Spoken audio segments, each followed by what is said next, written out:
누가복음 23장 33절 말씀부터 봉독하겠습니다. 자, 해골이라 하는 곳에 이르러 거기서 예수를 십자가에 못 박고 두 행악자도 그렇게 하니 하나는 우편에 하나는 좌편에 있더라. 이에 예수께서 이르시되 아버지 저들을 사하여 주옵소서. 자기들이 하는 것을 알지 못함이니이다 하시더라. 그들이 그의 옷을 나누어 제비 뽑을새 백성은 서서 구경하는데 관리들은 비웃어 이르되 저가 남을 구원하였으니 만일 하나님이 택하신 자 그리스도이면 자신도 구원할지어다 하고 군인들도 희롱하면서 나와 신포도주를 주며 이르되 내가 만일 유대인의 왕이면 내가 너를 구원하라 하더라. 그의 위에 이는 유대인의 왕이라 쓴 패가 있더라. 아멘. 아멘. 오늘 제목이 있습니다. 제목. 오늘 제목은 뭐죠? 널 살리려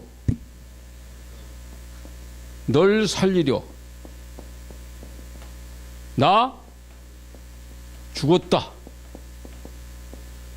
이게 괄호 안에요. 대신복음입니다. 대신복음. 대신복음이 뭐예요? 여러분, 복음은 대신복음입니다. 기독교 복음이라고 하지 않아요. 복음은 다른 종파에는 없으니까요. 복음은 하나님이 우리에게 주시는 대신복음, 이게 복음이에요. 그냥 복음이 아닙니다, 여러분. 대신복음이라는 건 뭘까요? 내가 죽어야 할 것을 주님이 대신 죽어주셨다는 거예요. 그게 대신복음이에요. 여러분, 대신 죽어줄 수 있죠? 있어요. 빚도 대신 갚아주잖아요. 벌도 대신 받잖아요. 그렇듯이 우리가 받아야 될 벌을 예수님이 대신 받으셨다. 하나님이 네가 가서 대신 벌 좀 받아 주거라. 그래서 주님이 오셨다는 게 오늘 종려주일입니다. 종려주일은 종려나무 가지를 흔든 주간이라 그래서 종려주일이든. 예수님이 예루살렘 가실 때 사람들이요 이제 당나귀 타고 가시는데 막 옷도 갖다 겉옷을 깔아주고 종려나무 가지를 갖다 깔고 나무 가지 흔들고 그래서 붙여진 이름이 종려주일. 이번 주간은 고난주간입니다. 주님이 고난당하신 그 주간을 이번 주간 우리가 한 주간을 맞이하는 거예요. 다음 주간 부활주일이고 그래서 이번 주간에 기도하면서 주님의 고난과 하나님의 사랑을 묵상하는 기간. 예. 여러분, 성경을 읽을 때 그냥 성경의 내용만 암기하고 성경 내용만 이렇게 숙지하기 위해서 성경 읽지 마세요. 그 말씀 속에 담겨 있는 하나님의 극진하신 무궁하신 사랑, 그거를 찾아내는 거예요. 하나님의 사랑이 말씀 속에 다 묻어 있어요. 다 묻어 있습니다. 그래서 이번 주간에는 그래서 우리가 주님이 나를 위해서 대신 죽어주시고 고난당하신 그 주간을 깊이 묵상하는 시간을 우리 보내기를 축원합니다. 아멘. 자, 오늘 34절을 볼까요? 이에 예수께서 이르시되 아버지, 주님이 그 십자가에 달리신 상태에서 기도하신 거예요. 아버지, 하늘 아버지, 저들을 사하여 주세요. 저들을 용서하여 주옵소서. 이 말씀이에요. 자기들이 하는 것을 알지 못합니다. 저들의 죄를 용서하여 주세요. 이게 예수님의 기도입니다. 자, 예수님이 자기를 못 박아서 죽이는 저 밑에 있는 사람들에게, 저 사람을 죽이라고 소리 지르고 있는 군중들을 향하여 하나님, 저들의 죄를 용서해 주세요. 저들의 죄를 저들에게 돌리지 마세요. 이게 무슨 뜻일까요? 내가 대신 다 담당하지 않습니까? 지금 이런 일이 일어날 수 있나요? 역사가 한 2000년이 흘렀으니까 2000년 전이 사건이니까 희미한 사건이다. 여러분, 그건 믿음 아닙니다. 믿음은 언제나 현재적이에요. 주님이 오늘 나를 위해 죽으신 거예요. 주님이 오늘 나를 위해서 부활하신 겁니다. 죽으심, 주님의 십자가의 죽으심과 부활은 언제나 현재입니다.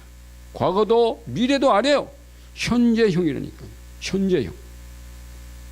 전에도 제가 말씀드렸지만 저희 큰 외삼촌이 교직 생활을 다 마치시고 은퇴를 하시고 저희 집에 외숙모랑 같이 오셨어. 근데 외숙모랑 같이 오신 거면 그 뭐 외사촌 동생들 몇 명 따라왔더라고. 오래전의 사건이죠.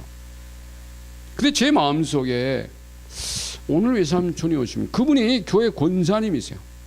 예수를 한 50대 초반쯤부터는 믿은 것 같아요. 그 가족들 그 집안 식구는 다 예수 믿는 시간인 분들이었는데 그분만 제일 나중에 늦게 믿었다고.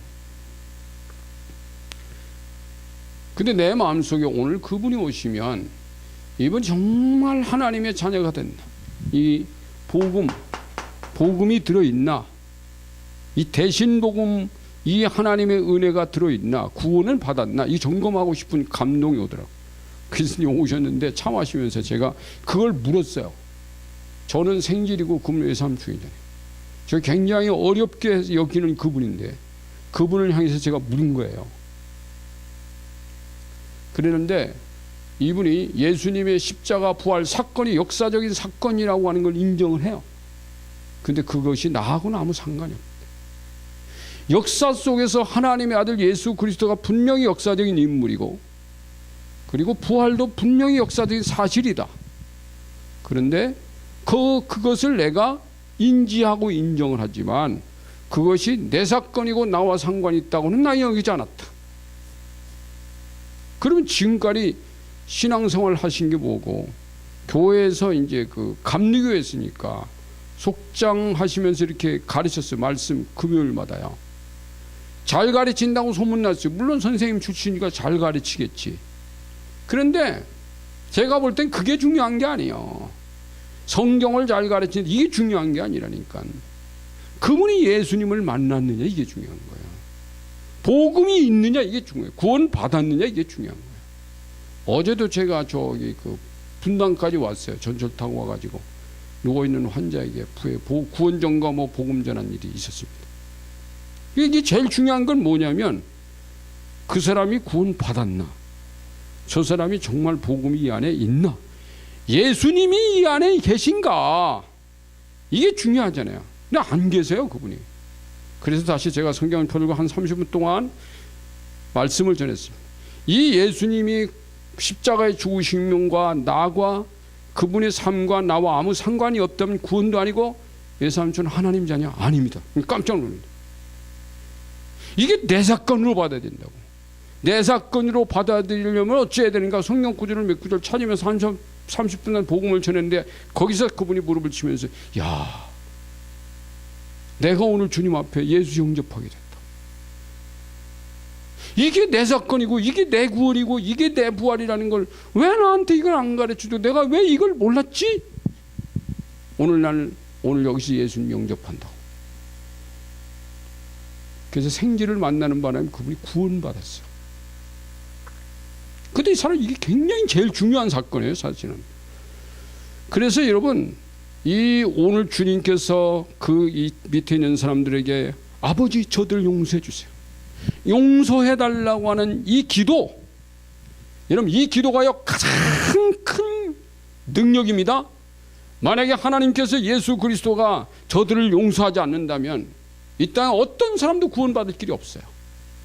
우리 지난 주간에 용서에 대한 메시지를 전했습니다.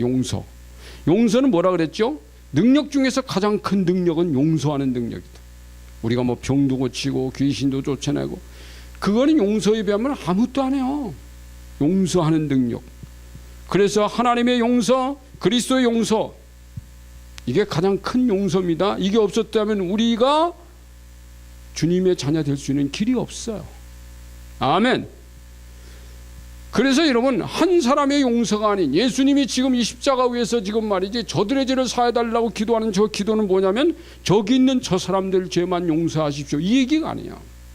이제부터 내가 오늘 여기 달렸으니 아버지요 전 인류를 대상으로 하는 앞으로 어떤 사람이든지 오늘 내 앞에 와서 용서를 구하는 사람은 다 용서하세요. 용서의 카드를 딱 냅니다. 용서의 카드. 여러분 십자가는 용서의 카드입니다. 저들은 어떤 사람 지금부터 미래 이 사건을 주님이 일으키신 거예요. 그래서 여러분 성경에는 선악을 알게 하는 나무의 열매를 먹는 날에는 반드시 죽으리라. 이건 창세기 2장 16, 17절에 있잖아요. 자, 에스겔 18장 4절에 보면 모든 영혼이 다 내게 속했는데 범죄하는 영혼마다 다 죽으리라. 모든 영혼은 다 하나님 거에 있는데 범죄하는 영혼은 다 죽는다. 이 범죄, 죄죠. 죄와 결과는 죽는다.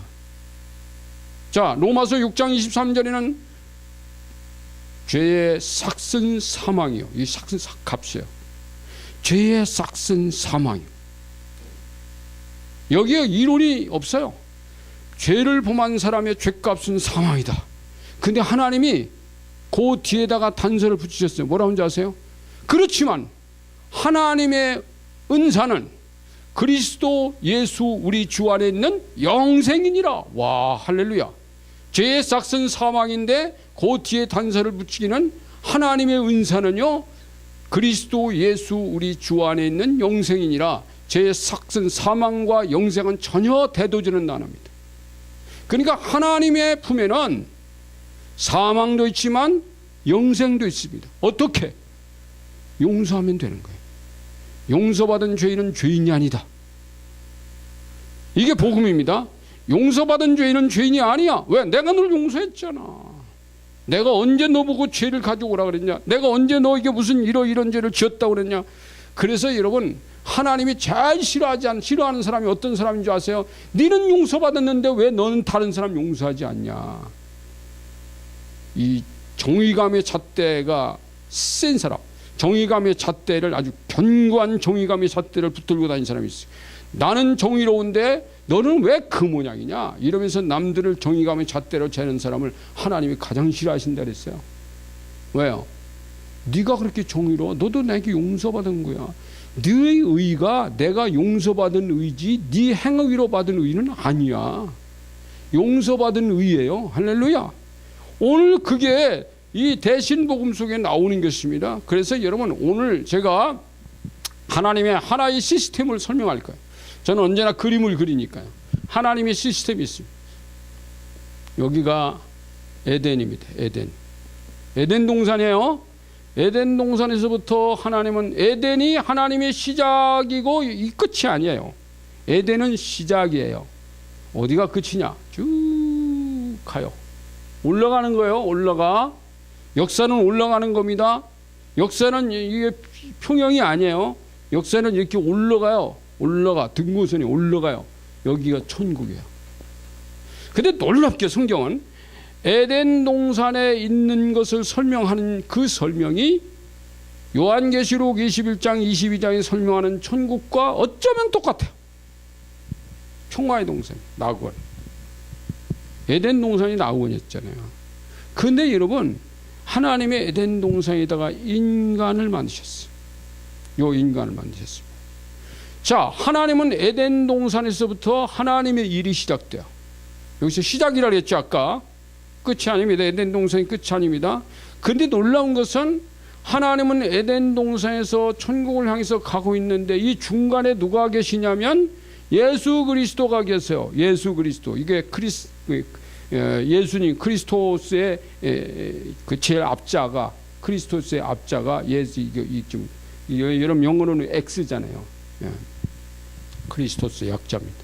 예수 그리스도가 여기 있어요. 놀라운 것은 하나님이, 자, 여기에 있는 인간이 이 천국으로 가는 길에 반드시 누구를 통과해야 되는지 아세요? 이 예수를 통과해야 됩니다. 이렇게. 이분 통과하지 않으면 못 가요. 이거 문이요. 그래서 내가 길이고 내가 진리고 내가 양의 문이고 내가 선한 목자고 내가 생명이고, 그래서 나를 통하지 않고는 아버지께로 갈 자가 없느니라. 와, 할렐루야. 참 놀랍습니다.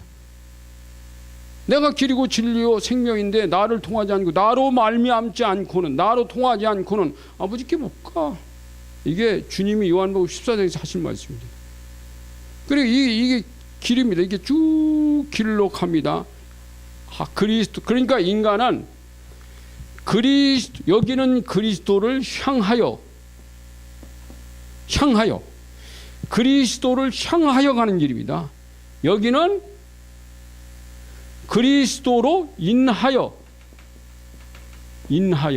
한자로 말하면 이건 원인인자. 그리스도를 향하여 그리스도로 인하여. 이 역사가 달라요. 그러니까 그리스도 이전의 역사는 그리스도를 향하여 가는 역사고 그리스도 이후의 역사는 그리스도로 인하여. 내가 가는 게 아니에요, 여러분. 예수님이 이 땅에 오시고 십자가에 죽으시고 부활하신 사건 이후에는 내가 이 땅을 사는 것이 아닙니다. 나는 이분으로 인하여 산다. 나는 이분으로 인하여 산다. 근데 놀랍게 여러분 이제 여기 그래서요, 오늘 제가 이 1복음, 2복음, 3복음을 다시 이제 우리 교회에서 말하고 1복음, 2복음, 3복음은 여러분 다 아는 사실이잖아요. 이거를 다시 통합해서 총론적으로 여러분에게 좀 설명을 해주는 그런 말씀이 될 수도 있어요. 그러니까 그리스도를 향하여 가는 역사와 그리스도 인하여 가는 역사는 달라요. 지금 우리는 어디 있죠? 감사하게도 우리는 여기에 있어요. 여기에 이 그리스도로 인하여 하는 곳에 내가 여기 있다고. 지금 만약에 여기 있었더라면 큰일 날 뻔했죠. 여러분, 여기에 인간을, 하나님께서 인간을 만드실 때 사랑의 대상자로 만들었지만 이 사랑의 대상자는 완벽하게 완전하고 무오류자로 만들진 않았다는 거예요. 여기 인간은 반드시 그리스도를 통하여 하나님 앞에 완전해지는 거예요. 이 인간을 하나님이 완전하게 만들진 않았어요. 그러니까 사람들이 이렇게 말합니다. 하나님 왜 에덴 동산에 선악과 만들었으니까 안 따먹으면 되는데, 왜 인간이 범죄할 수 있도록 왜 이게 뭐 율법 같은 거 왜 만들었습니까? 율법이 없으면 내가 죄인이 아닌데. 그런데 놀랍게 여러분, 이 그리스도를 향하여 이곳에는 뭐가 있냐면 죄가 있어. 죄가, 이게 한자로 죄자예요. 죄자. 한자 배우라고 내가 이렇게 써놨어요. 근데 여러분, 인간을 하나님이 죄를 범할 수밖에 없는 인생으로 창조하셨대. 완벽한 인간으로 창조하지 않았대. 왜요? 죄를 범하지 않았다면 그리스도도 필요 없고 하나님도 필요 없어. 너는 그리스도가 필요해. 너는 하나님이 필요해. 너는 반드시 에덴에서 천국 가는데 이 그리스도를 통하여 가는 거야. 그리스도로 인하여 가는 거야. 어떤 자들도. 그러면 여러분, 여기에 있는 사람들, 자, 일복음은 어떤 거예요? 일복음은 율법의 복음이잖아요. 율법도 복음이라고 그랬잖아요. 여러분, 많은 사람들은요, 저희가 치유사역자인데 치유사역에서 구약적인 방식을 사용하는 방식이 한두 가지 있어요. 여러분, 구약에도 보면 다른 신을 섬기지 마라, 우상 섬기지 마라, 3, 4대까지 받는다. 그러니까 원인적인, 유전적인 죄를 찾아내야 하는 경우도 있고, 그 다음에 정결하게 하시는 하나님의 방식들이 있어요. 근데 그런 방식들이 거부적인 사람들이 있습니다. 근데 여러분, 그렇다고 치면 율법이 없어졌나요? 구약 성경이 없어졌나요? 사람들은 예수님을 위해 성경을 가지고 구약 성경, 신약 성경 다 읽으면서도요, 구약에 있는 어떤 방식은 하나님 방식이 아니라고 생각하는 거야. 여러분, 구약의 방식이 제사입니다. 제사. 이 제사는 계속 반복된 제사. 예수 그리스도까지 제사는 반복적이었다. 한 번의 제사로 끝나는 게 없었어요. 여러분, 한번 볼까요? 여기 구약의 제사는요, 이렇게 처음에 성전 제사 하기 전에는 이런 바위 있잖아요. 바위동에다가 성전 제사는 여기다 쓰지 않고, 자, 구약의 성전 제사는, 자, 아브라함이나 뭐 이런 사람들은요, 노아나 이런 사람들 제사, 이 바위덩이 위에다가 이렇게 양을 잡아서 다리는 위로 가게 이렇게 잡아놓고, 이게 여기다 불을 피우는 거야. 그게 제사예요. 나무 쌓아놓고. 근데 이제 성전 제사는 성전 앞에 번제단, 제단이 있잖아요. 성전 제사는 이렇게 또 제단은 더 사각으로 탁 짜가지고요, 기가 막히게 만들었어요. 이 안에 철판으로 해가지고 여기 밑에까지 닿지 않도록 이렇게 그물처럼 만들었어요. 그물로, 쇠로 만든 그물에다가 밑에 불 붙이고 위에 고기 놓고 이렇게 여기다가 올려놓고서 이제 고기 또 이렇게 됐습니다. 이러면 또 밑에서 불 붙여가지고 태워서 하나님께 제사를 드리는데, 이 제사가, 성전 제사가 여기서부터 여기까지, 구약의 제사는 어떤 제사법이든 간에 양을 잡았다, 소를 잡았다, 염소를 잡았다, 짐승 제사를, 짐승이 거기서 죽어가요. 짐승 제사를, 이게 첫 번째 제사입니다. 이게 첫 번째 제사입니다. 이게 첫 번째 제사. 양을 잡아서 드리는 구약적 제사. 이게 첫 번째 제사. 이게 첫 번째 제사인데 여기서부터 이제 왜냐 그러면 아까 그랬죠. 죄의 삭은 뭐다? 사망이다. 죄는 그럼 여기서 죄는 누가 지었어요? 인간이 졌어요. 양을 키우는 주인이 죄를 짓고 제사를 드릴 때는 그 양이 가서 주인을 위해서 대신 죽어주는 거예요. 여러분 한번 생각해 보세요. 근데 구약에서 그 수많은 양, 얼마나 많은 양들이, 얼마나 많은 짐승들이 인간의 죗값으로 죽었나요? 가서 속죄 제사를 하나님께 이렇게 태워서 이 성전에서 여기다 제사 드리고 양에다가 손을 얹고 내가 이러이러는 죄를 하나님 죄송합니다 용서해 주세요. 그리고 양제사 제사 드리면 그 기도한 사람의 죄를 용서해 주시는 거예요. 언제까지? 오늘까지 지은 죄를 용서하시는 거예요. 내일 지은 죄는 또 언젠가 또 양 잡아가지고 와가지고 또 똑같은 제사를 반복적으로 드리는데 여기서 죽어가는 짐승들이 한번 생각해 보세요. 나는 죄 없이 여기서 죽는 거야. 아니 주인 잘못 만나가지고 나는 여기서 죄 없이 죽는 거야. 그런데 그 양들이 말하기를 하나님 나는 왜 내 죄를 짓지 않았는데 저 주인이 지은 죄를 왜 내가 대신 지고 죽어야 됩니까? 라고 탄원했나요? 염소가 탄원했나요? 소가 탄원했나요? 양이 탄원했나요?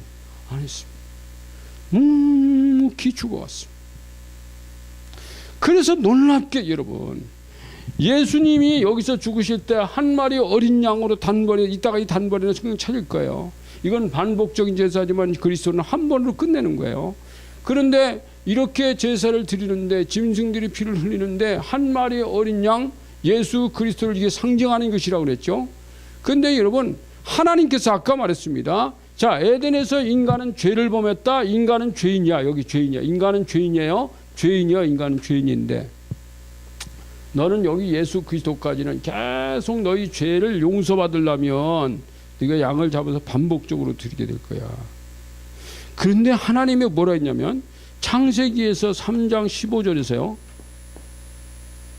여자의 후손이 뱀의 머리를 밟게 한다는 약속을 합니다. 그게 그리스도예요.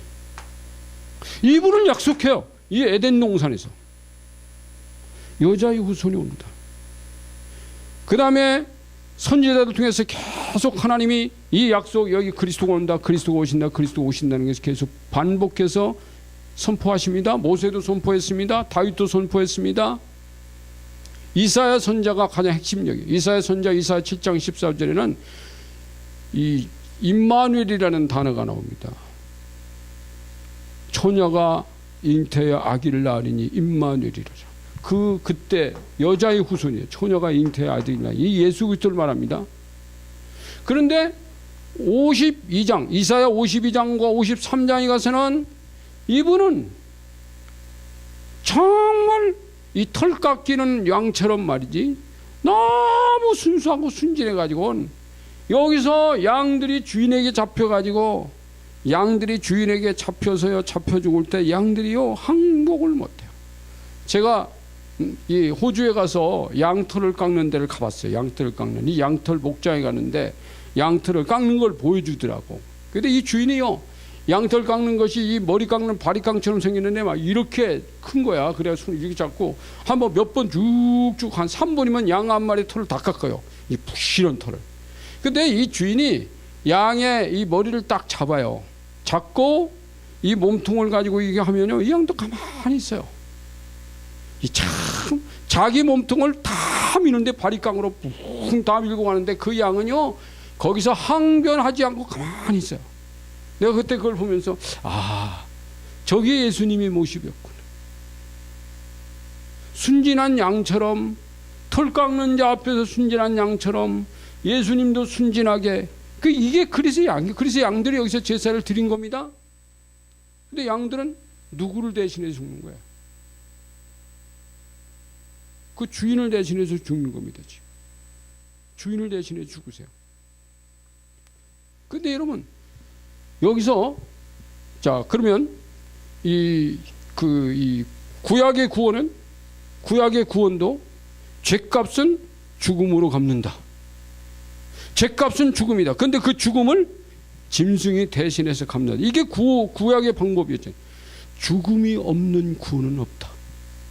자, 히브리서 9장 22절에 보면 피 흘림이 없은즉 사함이 없느니라.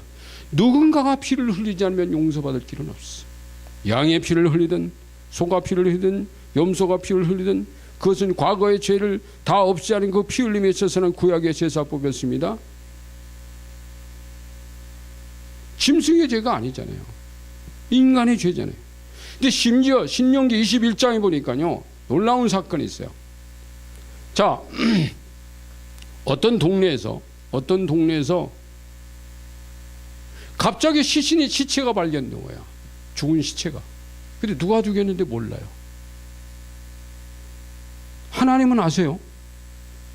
그러면 그 시신을 하나님 그냥 갖다가 뭐 공동묘지에다 묻어라 이렇게 하지 않으시고, 이 시신이 발견된 곳에서 가장 가까운 성읍의 장로들을 찾아갔어. 장로들이 그 시신을 갖다 놓고 그 동네에서요, 한 번도 멍에를 매보지 않은, 밭도 갈거나 마차를 끌어보지 아니한 암소, 비교적 젊은 소죠. 소를 한 마리 끌고 가서 한 번도 밭을 만들거나 곡식을 심어본 적이 없는 골짜기로, 물이 흐르는 골짜기로 그 소를 끌고 가서 거기서 그 소의 모가지를 부러뜨려. 그러면서 그 소 위에다가 그 골짜기의 물을 받아가지고 거기다 뿌려요. 거기다 뿌리면서, 우리가 여기서, 나는 이 사람을 죽인 사람이 아닙니다. 우리 성읍에서 이 사람을 죽이지 않았습니다. 이 사람을 죽인 성읍의 사람들을 용서해 주세요. 그러면서 누가 죽였는지 모르지만 소의 모가지를 꺾어서 거기서 피를 뿌리면서 장로들이 거기서 대신 회개를 하면 그 죄가 사해진다. 이게 신명기 21장의 법이더라고. 참 놀라워요, 여러분. 그런 말씀도 있어요. 이 제사하고는 좀 다르잖아요, 또. 그런데 여러분, 그러면 그 사람을 죽인 사람을 하나님 모르실까?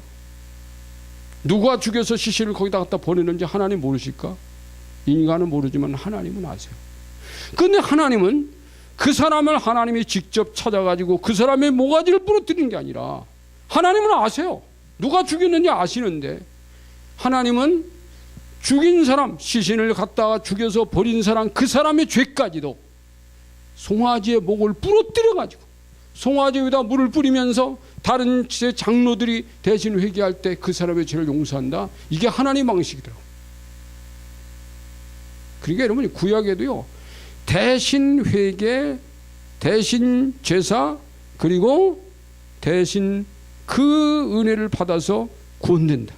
그래서 여러분, 자, 이 예수 그리스도, 그래서 이제 이것은, 이 제사법은 뭐냐?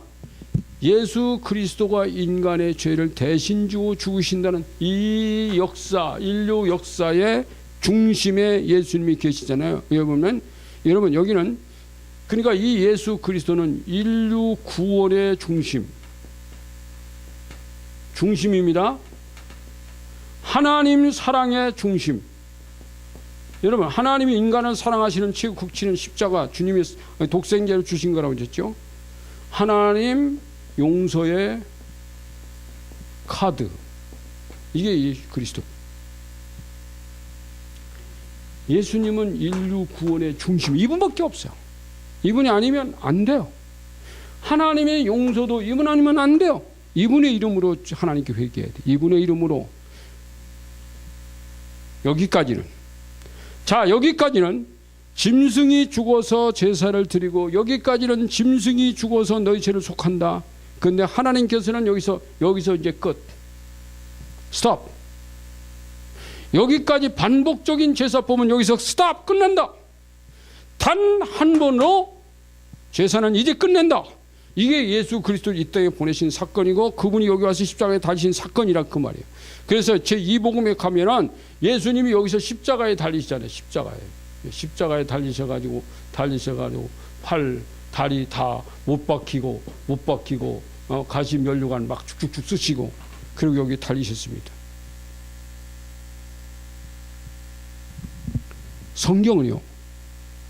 여기까지는 이 땅의 성소에 가서 제사를 드림으로 이 제사가 인간의 죄를 회개하는 회개의 제물이에요. 근데 여기서 스탑.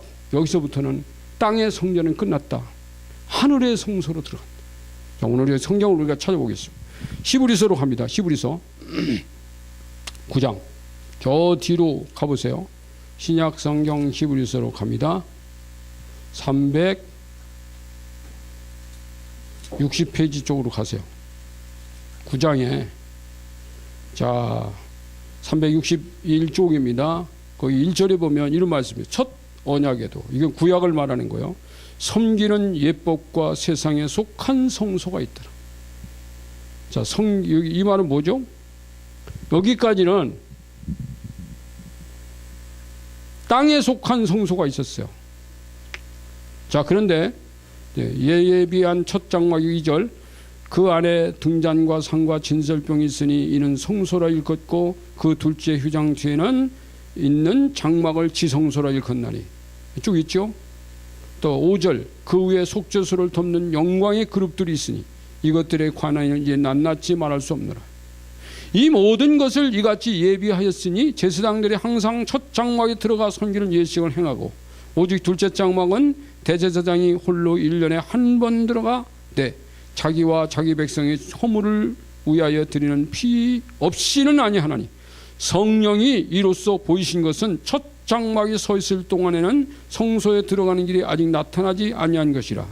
자, 그러면서 이제 이게 지금 8절입니다. 자, 첫 성령이 이로써 이 성소 또 다른 성소를 말하고 있어요. 이 장막은 현재까지 비우니 자, 여기까지는 성막은 이 성전은 이게 뭐의 비유? 현재까지 비우니 그러면 현재까지 이제 예수 그리스도가 오실 때까지 하나의 비유로 나타내. 이건 그림자에 불과하다는 거죠. 이에 따라 드리는 예물과 제사는 섬기는 자를 그 양심상 온전하게 할 수 없나니 온전하게 할 수 없어요. 그 다음에 이제 9절 했죠. 그 다음에 26절을 한번 볼까요? 26절로 가요.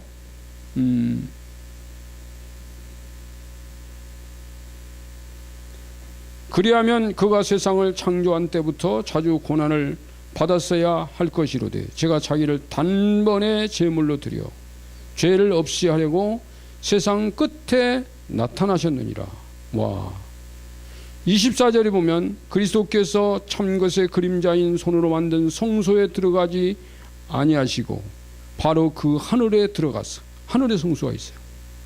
여기에 들어가서 26절에는 단번에 제물로 드려 자기를 없이 하시려고 세상 끝에 나타나셨느니라. 10장 10절을 보는 거예요. 이 뜻을 따라 예수 그리스도의 몸을 단번에 들이심으로 이게 단번이에요.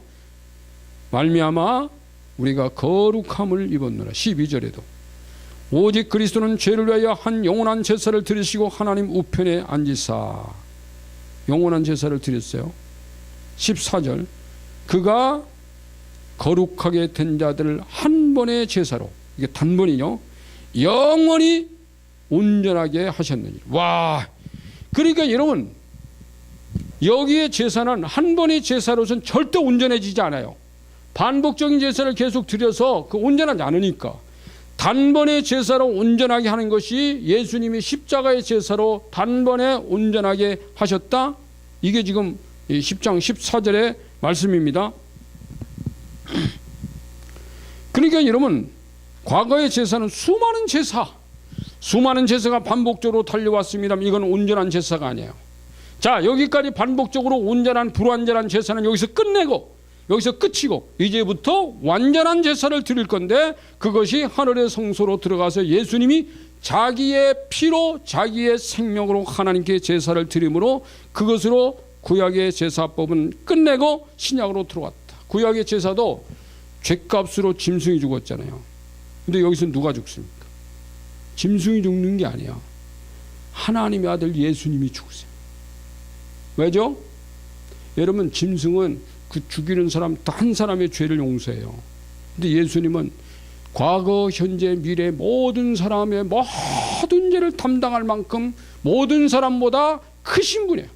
그렇게 크신 주님이 오셔서 모든 사람의 죄값을 그분이 대신 지불하셨다. 그래서 예수님 내가 죽어서 이 사람들이 용서받을 수 있다면 제가 죽겠습니다. 그 선언이 아까 누가복음 24장 34절이에요. 그래서 여러분, 내가 죽어서 네가 산다면, 너를 살리려 나 죽었다. 내가 죽어서 네가 사는 길이 있다면 나는 너를 위해서 기꺼이 죽어주리라. 이게 복음입니다. 이게 대신 죽음. 네가 죽어야 되는데 내가 널 살리려고 내가 대신 죽었다. 이 대신 복음입니다. 죄는 인간의 죄값이에요. 그런데 죄 없으신 예수님이 대신 죽으심으로 죄 있는 인간의 죄값을 드렸습니다. 그래서 주님 인자에 온 것은 섬기려 하지 않고, 섬김을 받으려 하지 않고 섬기려 하였고, 나의 목숨을 많은 사람을 대속물로 주려 하였노라. 마태복음 20장 28절, 마가복음 10장 45절에 똑같은 말, 구자 한 단도 틀지 않고 그대로 나와 있어요. 그리고 그가 스스로 예루살렘으로 가십니다. 많은 사람들은 예수님 예루살렘 가지 마세요. 사람들이 예수님 잡아 죽이려고 그러니까 거기 가지 마세요. 그런데 주님은 몰래 예루살렘으로, 제자들도 몰래, 나중에 보니까 예수님 와 계시네. 거기서 잡으셨어요. 마지막 6월절에 한 마리 양으로 멸시와 천대를 다 받으십니다. 막 침을 뱉잖아요. 그 예수님을 잡아놓고 사람들이 다 침을 뱉죠. 막 때립니다. 수없이 때려요. 가죽 채찍으로 막 때려요. 그리고 옷을 다 벗겨, 피 흘리는 몸을 다 벗겼습니다. 그리고 그 십자가 무거운 나무 이게 한 33톤 정도가, 아니 33관. 그러면 무게가, 이 나무가 무게가 한 200근 정도가 나요. 200근. 쌀로 말하면 2가마 반 정도의 두 가마 반은 아니고 어쨌든 200근이에요. 200근이면 굉장히 무거운 겁니다. 그거 짊어지고 끌고 가셔서 거기 예수님이 달리시고 아무 변명도 말이 없으세요. 왜? 여기 그 수많은 사람들, 지금까지 죄로 달려온 이 수많은 사람들의 죄를 자기가 다 대신 담당한다면 예수님이 하나님 앞에 할 말이 어디 있겠어요? 어차피 내가 저들의 죄값을 내가 지불하려고 와서 내 생명으로 대신 준다면 나는 말없이 저들을 다 주겠다.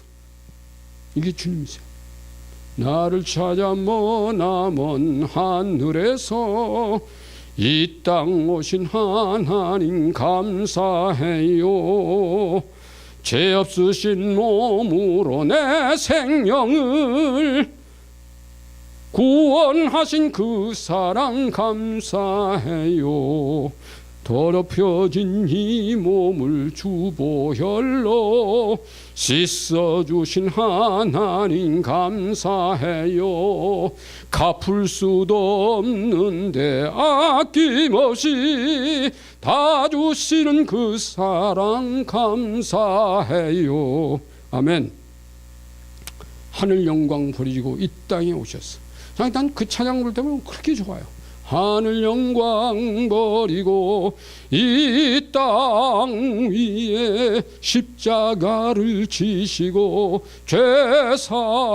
죄사했네 무덤에서 일어나 하늘로 올리셨네 주의 이름 높이리. 하늘의 영광인데 왜 버리셨나요? 나는 널 살리려고 하늘의 영광 버리고 와서 내가 너를 위해서 대신 죽었네. 이게 대신 복음입니다. 나는 너를 살리려고. 그러면 여러분 이게 이제 이복음이었잖아요. 이복음. 여기가 이제 두 번째가 예수님이잖아요. 그럼 세 번째는 어떻게 됩니까, 여러분? 주님이 나를 살리려고 이 땅에서 죽으셨다면 그 다음부터 여기에 있는 인생들은 그리스도로 인하여 산다면 누구를 위하여 살까요? 또 여기 사는 우리, 여기까지의 양의 제사는 회개입니다. 양을 갖다 놓고 회개의 제물 드립니다. 여기에 회개의 제물은 뭘까요? 예수님입니다. 예수님을 매일같이 제물로 드립니다. 매일같이 제물로 드리는 건 뭘까요? 주님이 날 사랑하셨다는 매일 상기하고 난 그분 위해서 살 거예요. 나 그분 위해서 살 거예요. 여러분, 그러니까 늘 말씀드리지만 예수님을 위해서 사는 삶이 뭐예요? 여기는 제사를 드리지만 여기는 제사 안 드리잖아. 그러니까 죄와 싸우는 것이 우리의 제사입니다. 우린 이 땅에 살면서요, 수없이 계속 나에게 도전해오는 원수들의 그 원수의 도전, 원수의 유혹, 그 죄를 범할 수밖에 없는 환경 속으로 오라는 사단의 권세 유혹, 그것과 계속 싸워서 이기면, 여러분, 이 죄와 싸우는 것도요, 어느 정도 고지까지 올라가면요, 죄가 문제가 안 돼요. 죄와 상관없이 살아갈 수 있는 수준까지 가야 된다. 그러기 위해서는 계속 죄와 싸워. 왜? 예수님을 위하여. 저분은 내 죄로 죽으셨는데 나는 이 죄와 싸워야 되는 이 회개, 죄와 싸우는 것이 회개라니까요, 여러분. 죄와 싸우는 거예요. 이 땅에 하나님의 거룩하심과 주님의 빛을 교회가 안 보여주면 비칠 데가 없어요. 그거 하라고 보내는데 교회는 교회끼리 싸우고 있어요. 이거 하나님 방식 아닙니다. 죄와 싸우라고요.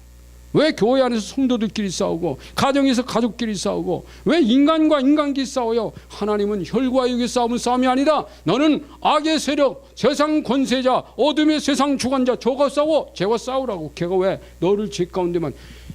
걔가 얘 십자가에 죽였잖아. 그러니까 너의 죄가 얘 입은 죽였잖아. 그러니까 너는 그 죄와 싸우는 게, 그게 네가 죽는 거야. 그게 네가 죽는 거야. 이게 내가 죽을 차례잖아.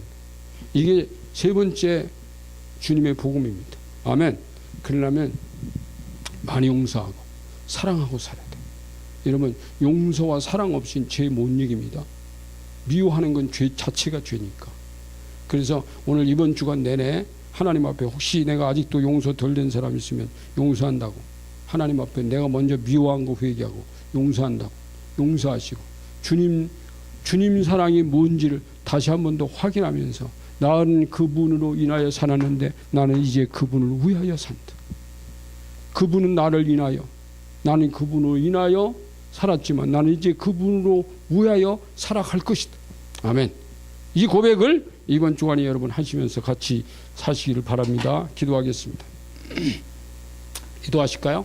이 말씀 붙들고 오늘 하나님 앞에 같이 기도하겠습니다. 좋으신 아버지, 감사해요. 하나님께서 우리에게 주신 이 귀한 시간들, 하나님, 오늘도 주님이 나를 위해 죽으시고, 그래서 아버지 그리스도를 통하지 않고는 하나님 나라 천국에 갈 수 없다고 하는 것을 오늘 우리가 이 말씀을 통해 확인했습니다. 내가 오늘도 주 안에 있습니다. 주님과 함께 있습니다. 주님과 함께, 이번 주간도 주님과 함께 있는 것 확인하는 저희를 되게 하여 주세요. 예수님의 이름으로 감사하며 기도하옵나이다. 아멘.